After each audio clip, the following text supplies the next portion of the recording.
नमस्कार। अभी वैसे राहुल ने बड़ा वर्णन किया 5 साल पहले मैं जब आया था, और शायद उस समिट की तारीख या घटना आपके ग्रुप को तो याद रहना बहुत स्वाभाविक है, लेकिन शायद पत्रकार मन ये भी सोच सकता था, और शायद सोचा होगा लेकिन बोलते नहीं होंगे, कि क्या कारण होगा कि एक इंसान अपने कमिटमेंट के कारण इस समिट में इतने ही शांत मन से आया था और उसी समय वो किसी प्रक्रिया को दौड़ा रहा था, और जो दूसरे दिन सुबह दुनिया के लिए बहुत बड़ी खबर बन गई थी। और मैं मानता हूं जरूर आप लोग इसका एनालिसिस करेंगे, और शायद वो 28 फरवरी थी 2019, और माहौल तो ऐसा ही था। और मैं भी बहुत शांति से आप सबसे नमस्ते नमस्ते करके निकला था, और भारत ने बालाकोट में एयर स्ट्राइक की थी रात को।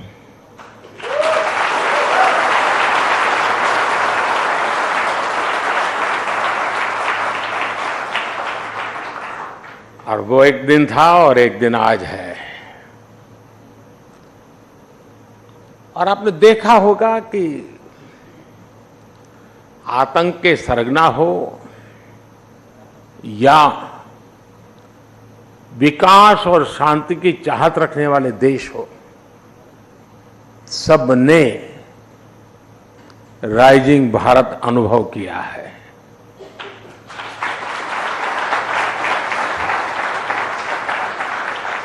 ये नया भारत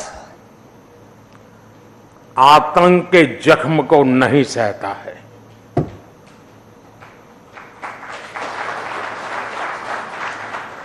बल्कि आतंक के जख्म देने वालों को पूरी ताकत से सबक भी सिखाता है।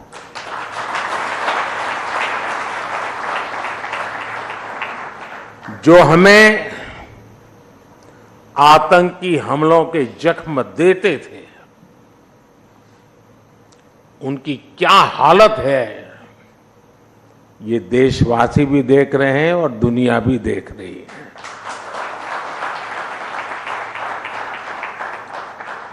एक सुरक्षित राष्ट्र ही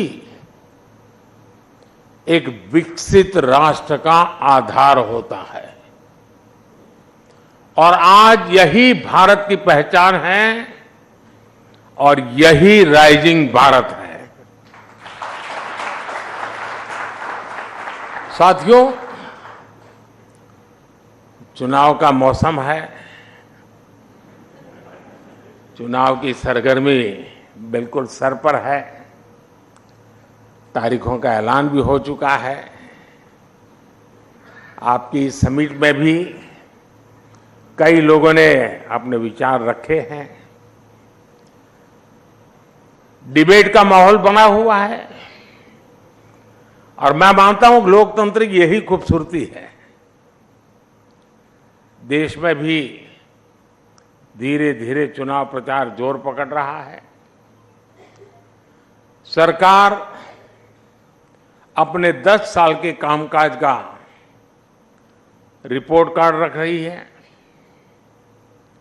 हम अगले 25 साल का रोड मैप बना रहे हैं, और अपने तीसरे टर्म के पहले 100 दिन का प्लान भी बना रहे हैं।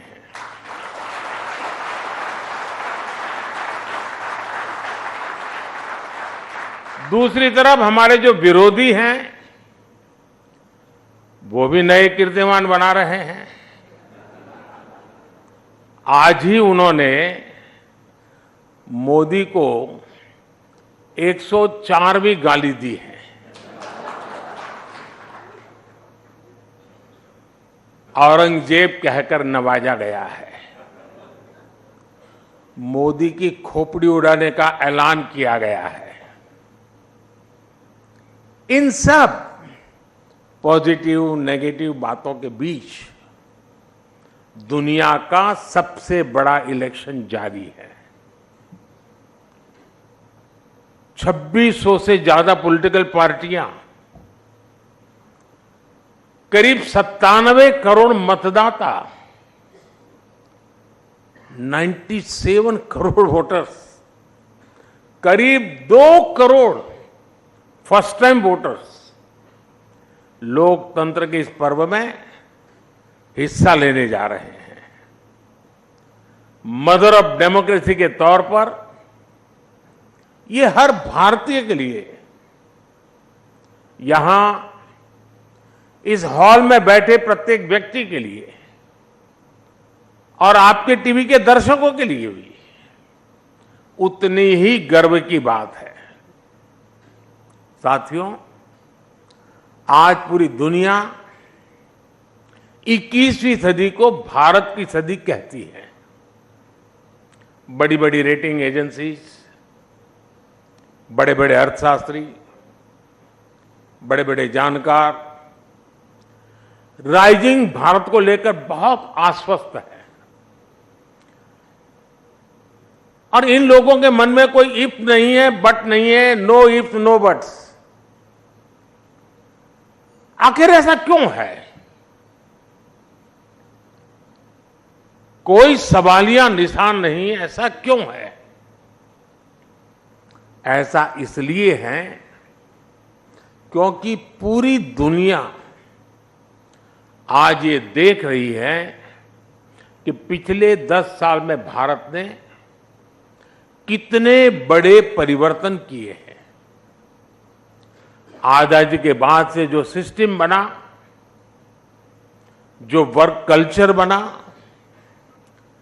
उस सिस्टम में ये ट्रांसफॉर्मेशन लाना इतना आसान नहीं था, लेकिन ये हुआ है और ये हम भारतीयों ने ही करके दिखाया है।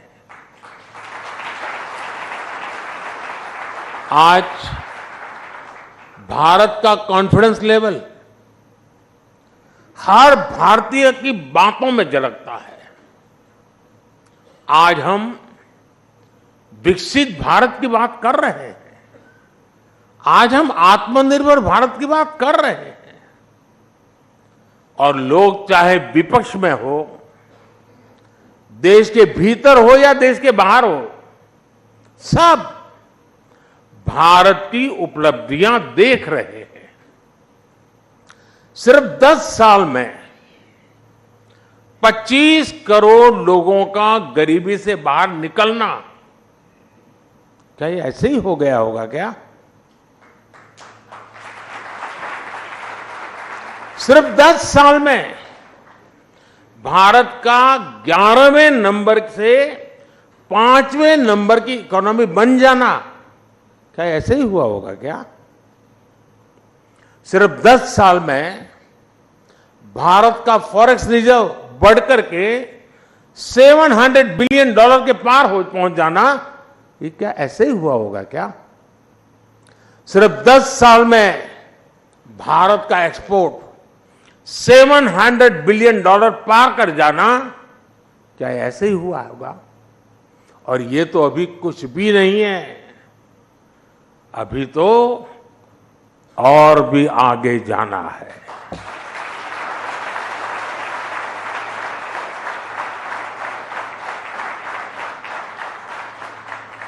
साथियों, यहां बड़े बड़े जर्नलिस्ट मौजूद हैं, इंडस्ट्री के लोग हैं, सिविल सोसाइटी के दिग्गज हैं, पॉलिटिकल फील्ड के लोग भी हैं, ब्यूरोक्रेसी वर्ल्ड के भी लोग हैं। आप जानते हैं कि हमारे यहां सरकारों में ब्यूरोक्रेसी में काम कैसे होता रहा है। फिर वो एक फैक्टर क्या था जिसकी वजह से ये बदलाव आया? वो एक फैक्टर है नियत।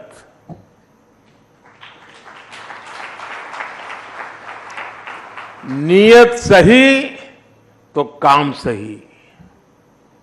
और नीयत कौन सी? नेशन फर्स्ट की नीयत। मेरे देश में कोई कमी नहीं है कि उसकी पहचान गरीब देश के रूप में हो। हम दुनिया के सबसे युवा देश हैं। एक समय में हम ज्ञान में, विज्ञान में सबसे आगे रहे हैं। दुनिया की कोई वजह नहीं है कि भारत किसी भी देश से पीछे रहे। बस हमें नेशन फर्स्ट की नीयत के साथ आगे चलना है। ये देश जो हमें इतना कुछ देता है, हम उसमें सिर्फ रहते हैं या फिर देश के लिए कुछ अलग करते भी हैं, ये फर्क बहुत बारीक है। लेकिन बारीक सा फर्क ही देश को आगे ले जाता है। जिस दिन आप अपने काम को देश के साथ जोड़ लेंगे, आप जो कुछ भी हैं, आप डॉक्टर हैं, इंजीनियर हैं, स्टार्टअप शुरू कर रहे हैं, जिस दिन आप अपने काम को देश के लक्ष्यों के साथ जोड़ लेंगे, तो समझ लीजिएगा कि नेशन फर्स्ट का बीज आप में अंकुरित हो गया है। यही नेशन फर्स्ट का बीज आज सरकार में, सिस्टम में, हर व्यवस्था में, हर व्यक्ति में, देश के कोने कोने में राइजिंग भारत का आधार बन रहा है। सिर्फ अपने लिए ही जिए, सिर्फ अपने लिए जिए तो क्या जिए? जीना है तो देश के लिए, और मरना भी है तो देश के लिए। साथियों, 2014 से पहले और आज की स्थिति में एक और ऐसा अंतर आया है जिसकी उतनी चर्चा नहीं होती। ये चर्चा देश की साख से जुड़ी है। जिस देश की साख गिर रही हो, उस देश के लोगों का स्वाभिमान भी ऊंचा नहीं रह सकता। 2014 के पहले भारत के साथ क्या स्थिति थी? आप याद कीजिए, 2014 से पहले घर घर में भ्रष्टाचार बड़ा मुद्दा था। देश की साख गिर रही थी, लेकिन तब की सरकार झूठे तर्कों के आधार पर अपने घोटालों को डिफेंड करने में जुटी रहती थी। आज स्थिति एकदम अलग है। आज सरकार भ्रष्टाचार पर कड़े एक्शन ले रही है। जो एक्शन लिया उसका हिसाब दे रही है, और भ्रष्टाचारी झूठ बोल बोलकर खुद बचाव की मुद्रा में है। तब देश पूछता था कि पावरफुल लोगों पर ईडी, सीबीआई जैसी एजेंसियां एक्शन क्यों नहीं लेती, ये सवाल पूछा जाता था। आज पावरफुल और भ्रष्ट लोग पूछ रहे हैं कि एजेंसियां उन पर एक्शन क्यों ले रही है।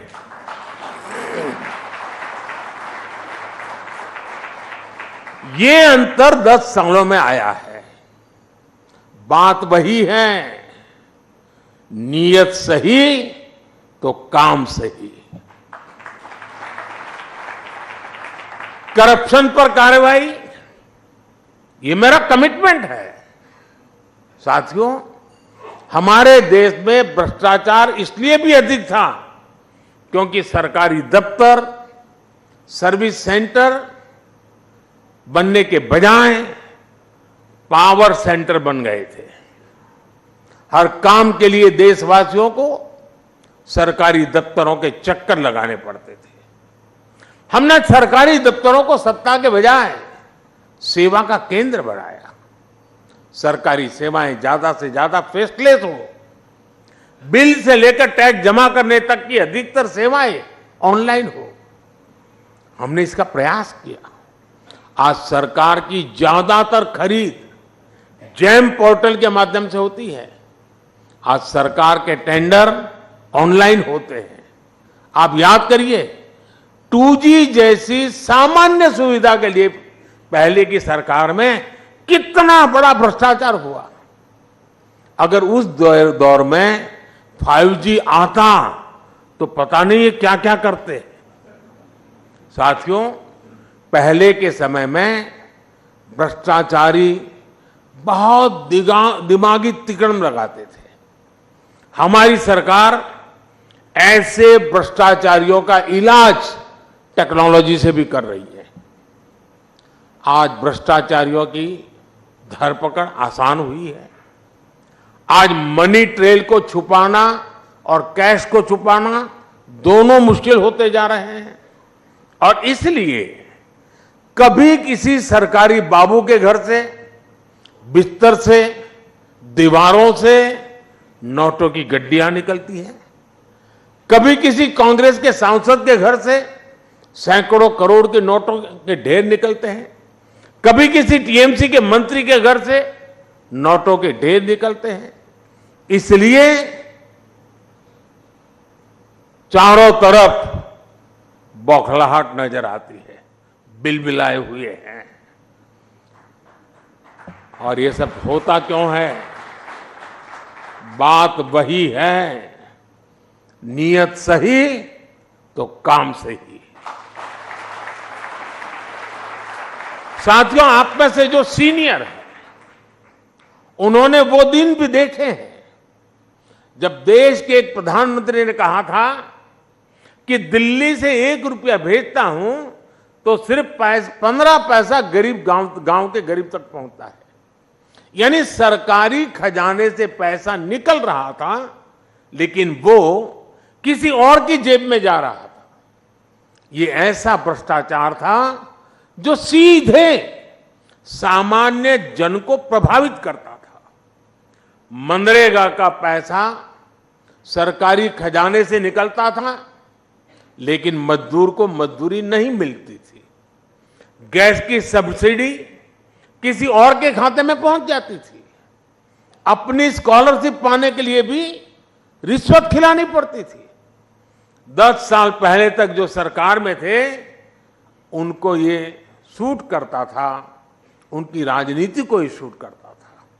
लेकिन साथियों, हमने सरकारी खजाने की इस लूट को पूरी तरह से बंद कर दिया।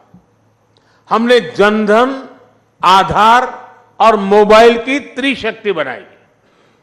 हमने डायरेक्ट बेनिफिट ट्रांसफर डीबीटी के माध्यम से 34 लाख करोड़ 34 लाख करोड़ रुपए सीधे लाभार्थियों के बैंक खाते में पहुंचाए।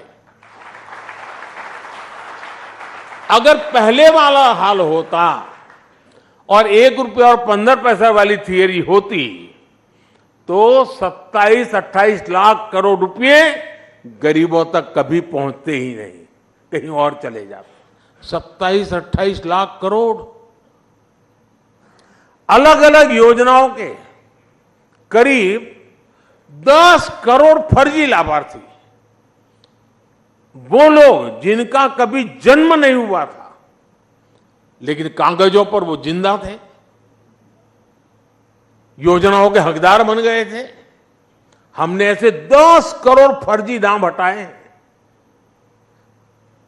इसका मतलब उसका बेनिफिट लेने वाले लोग क्या मोदी का जय जयकार करेंगे क्या?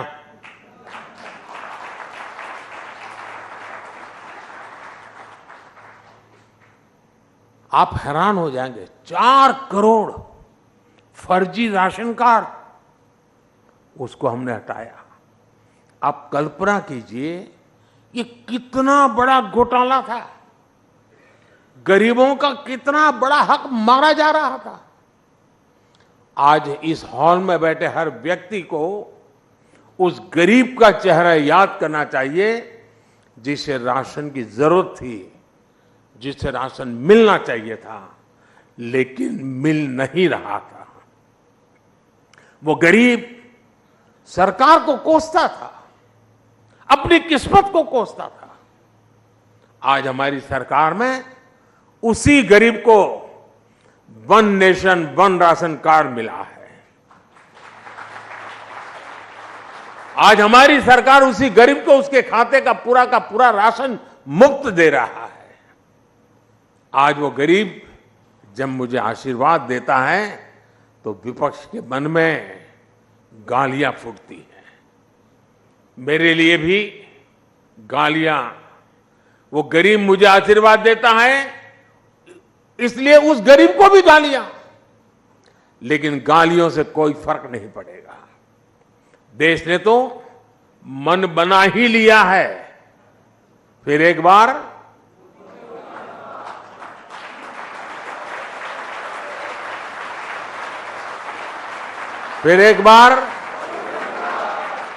साथियों, हमारी सरकार ने पहले दिन से ही अपनी गवर्नेंस को गरीब की गरिमा, गरीब के कल्याण और गरीब के सशक्तिकरण पर केंद्रित रखा है। खुले में शौच करना, सड़क पर सोना, गंदा पानी पीना, धुएं में जीवन बिताना, अंधेरे में रहना, ये जीवन कोई शौक से नहीं जीता था। परिवार का सदस्य बीमारी के कारण बिस्तर पर पड़ा हो, मदद के बदले ठोकरें मिलती हो, कोई रास्ता न सूझे, यही स्थिति थी। आप सोचिए, आए दिन अपमान कैसे कितने घूंट गरीबों को पीने पड़ते थे। यहां बैठे बहुत से शायद जीवन की कल्पना भी नहीं कर सकते हैं कि कैसा जीवन था, लेकिन मैं ये सब कुछ अनुभव करके यहां पहुंचा हूं। मैं उस जिंदगी को जी करके आया हूं, इसलिए मुझे किताबों में नहीं पढ़ना पड़ता और न ही कैमरा के माध्यम से वीडियो शूट करके देखना पड़ता है।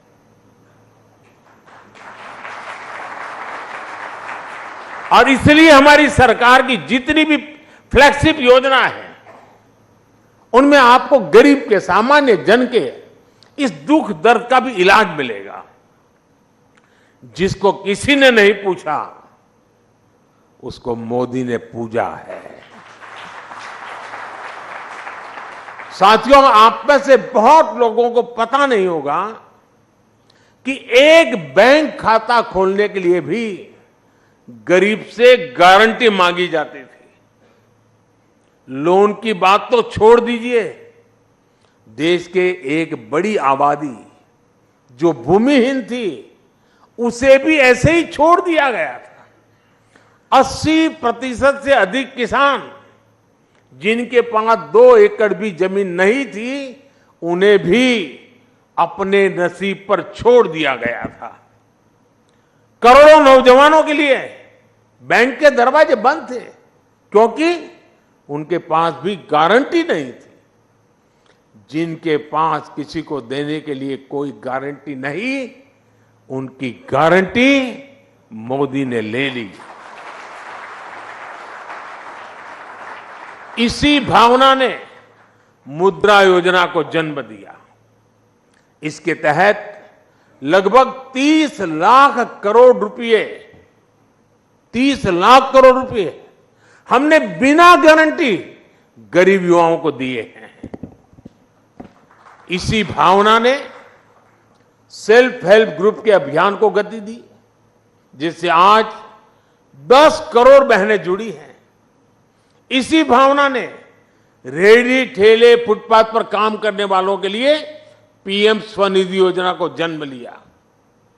इसी भावना ने हाथ के कौशल से आजीविका कमाने वालों के लिए पीएम विश्वकर्मा योजना को जन्म दिया। इसी भावना से छोटे किसानों के लिए पीएम किसान सम्मान निधि को जन्म दिया।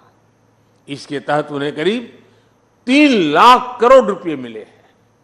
कल्पना कीजिए, अगर नीयत न होती, मोदी की गारंटी न होती, तो क्या होता। आज जो ये मोदी की गारंटी का इतना सकारात्मक प्रभाव है, वो किसी विज्ञापन की मोहताज नहीं है। मोदी उस गरीब की गारंटी बना है जिनकी कोई गारंटी नहीं लेता था। इसलिए देश का हर गरीब आज मोदी की गारंटी पर विश्वास करता है। और मैं फिर कहूंगा, ये तो कुछ भी नहीं है, अभी तो और भी आगे जाना है।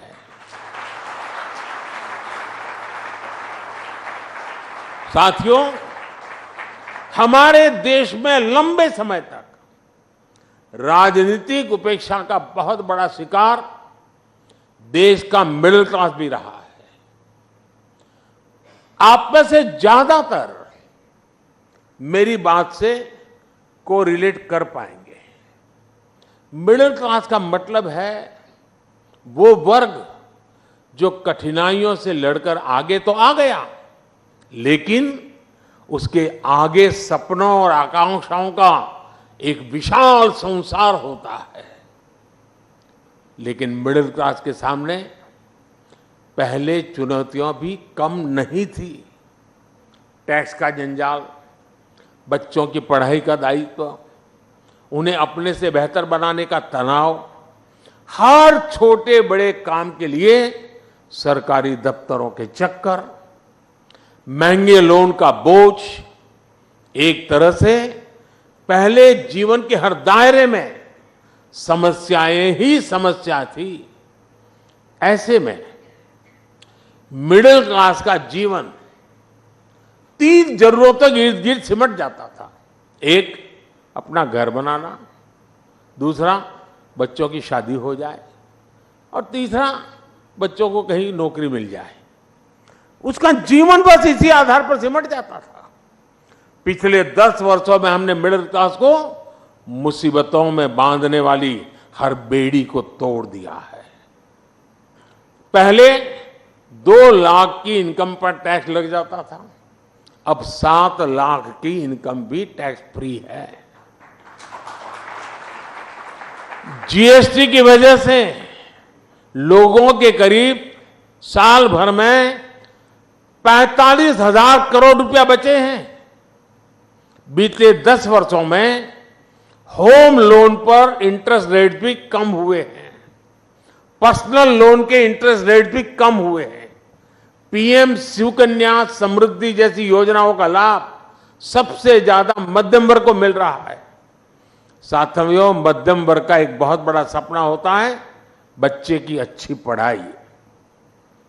इस दिशा में भी पहले की सरकारों ने मध्यम वर्ग की आकांक्षाओं का ध्यान नहीं रखा।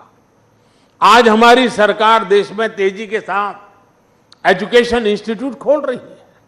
बीते 10 साल में हर दिन भारत में 2 नए कॉलेज बने, प्रतिदिन डेली 2 नए कॉलेज, और हर हफ्ते एक नई यूनिवर्सिटी बनी है।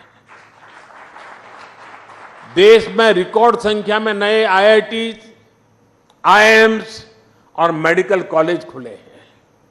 2014 तक देश में 400 से भी कम मेडिकल कॉलेज थे, लेकिन उनकी संख्या 10 साल में 700 तक पहुंच गई है।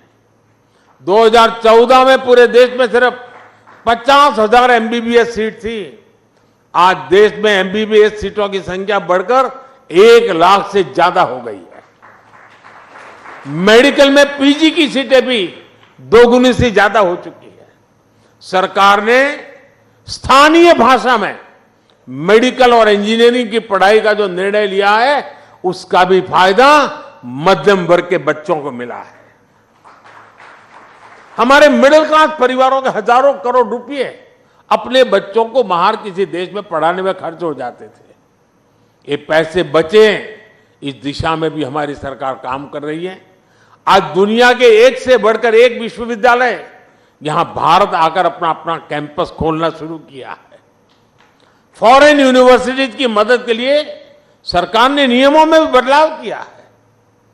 साथियों, बीते 10 साल में जो नए सेक्टर खोले गए हैं, उन्होंने भी मध्यम वर्ग के बच्चों के लिए आगे बढ़ने के नए रास्ते बनाए हैं। स्पेस सेक्टर हो, स्टार्टअप हो, ड्रोन और मैपिंग सेक्टर हो, इन सबको नौजवानों के लिए खोल दिया गया है। डिफेंस सेक्टर में भी रिफॉर्म करने से हमारे नौजवानों को नए अवसर मिल रहे हैं। स्पोर्ट्स सेक्टर में भी हमने जो आधुनिक इंफ्रास्ट्रक्चर बनाया था, ट्रांसपेरेंसी पर जो काम किया, उसने भी नौजवानों के लिए नए अवसर बनाए हैं। अभी हमने जो पीएम सूर्यघर मुफ्त बिजली योजना शुरू की है, उससे भी बड़ी संख्या में रोजगार और स्वरोजगार के नए अवसर बनने वाले जा रहे हैं। और उसके कारण मध्यम वर्ग का बिजली का बिल 0 होने वाला है। मध्यम वर्ग का एक और बड़ा सपना होता है शहर में अपना घर। लेकिन आप जानकर हैरान रह जाएंगे कि शहर में रहने वाले मिडिल क्लास के लिए पहले की सरकारों में एक भी योजना नहीं थी। मध्यम वर्ग के घरों के लिए पहली योजना अगर किसी सरकार ने बनाई तो हमारी सरकार ने बनाई। हमने मध्यम वर्ग के लोगों को घर के लोन में सब्सिडी दी, ब्याज में राहत दी। इस पर करीब 50,000 करोड़ रुपए हमने खर्च किए। इसका भी बहुत बड़ा लाभ मिडिल क्लास परिवारों को मिला है। उनके अपने घर का सपना पूरा हुआ है। साथियों, दिल्ली एनसीआर के लोग जानते हैं कि पहले की सरकारों के समय कितने फ्लैट फंस गए थे। लोग किराए के घरों में रहते थे, ईएमआई भी भरते थे और अपने घर के पूरा होने के इंतजार में जीवन पूरा कर रहे थे। मिडिल क्लास के इन परिवारों की भी पहले किसी सरकार ने सुनी नहीं थी। हमारी सरकार 25,000 करोड़ रुपए की व्यवस्था करके ऐसे अधूरे प्रोजेक्ट को पूरा करवा रही है ताकि मिडिल क्लास के परिवार को उसका अपना घर मिल जाए, उसने जो इन्वेस्टमेंट किया है उसको मकान मिल जाए। ऐसी परेशानी फिर ना हो, हमने इसके लिए भी रेरा कानून बनाया है। आज करीब 1.25 लाख बिल्डिंग प्रोजेक्ट्स रेरा के तहत रजिस्टर्ड है। अब कोई ये मनमानी नहीं कर सकता कि किसी मिडिल क्लास के व्यक्ति का घर फंसा दे या अधूरा छोड़ दे। और ये काम मध्यम वर्गीय परिवारों के जीवन में बहुत बड़ा राहत का काम है और ये ही तो मोदी की गारंटी है। साथियों, मोदी सिर्फ शहर में ही नहीं, गांव में रहने वाले लोगों की संपत्तियों की भी चिंता कर रहा है। गांव में प्रॉपर्टी के कागज ना होने की वजह से लोगों की जिंदगी कचहरी के चक्कर काटने में ही गुजर जाती है। जमीन को लेकर झगड़े ना हो, कचहरी का चक्कर ना लगे, गांव की प्रॉपर्टी पर लोन मिले, इन बातों को ध्यान रखकर स्वामित्व योजना चलाई जा रही है। बड़ी बड़ी इंटरनेशनल एजेंसी कहती हैं कि लोगों के पास उनकी प्रॉपर्टी के राइट्स होना किसी भी देश के विकास के लिए बहुत जरूरी है। स्वामित्व योजना के तहत हमने करोड़ों परिवारों को उनके लैंड टाइटल दिए हैं। आज देश के गांव-गांव में ड्रोन की मदद से मैपिंग का काम चल रहा है, प्रॉपर्टी के राइट देने का काम चल रहा है और इससे भी रोजगार के कितने मौके बनते हैं आप अंदाजा लगा सकते हैं।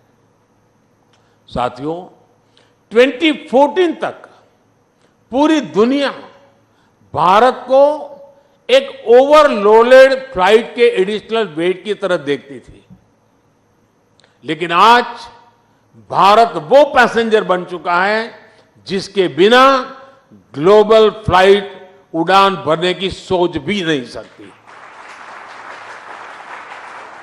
अगले 5 साल में भारत वो पायलट बनेगा जो ग्लोबल फ्लाइट को नई बुलंदी की तरफ ले जाएगा। अगले 5 साल अनप्रेसिडेंटेड ट्रांसफॉर्मेशन के होंगे। अगले 5 साल अनप्रेसिडेंटेड ग्रोथ के होंगे। अगले 5 साल अनप्रेसिडेंटेड एक्सपांशन के होंगे। अगले 5 साल अनप्रेसिडेंटेड प्रॉस्पेरिटी के होंगे। और ये मोदी की गारंटी है। आपने मुझे अपनी बात रखने के लिए सबके बीच बुलाया। मैं आपका बहुत बहुत आभारी हूँ। बहुत बहुत धन्यवाद।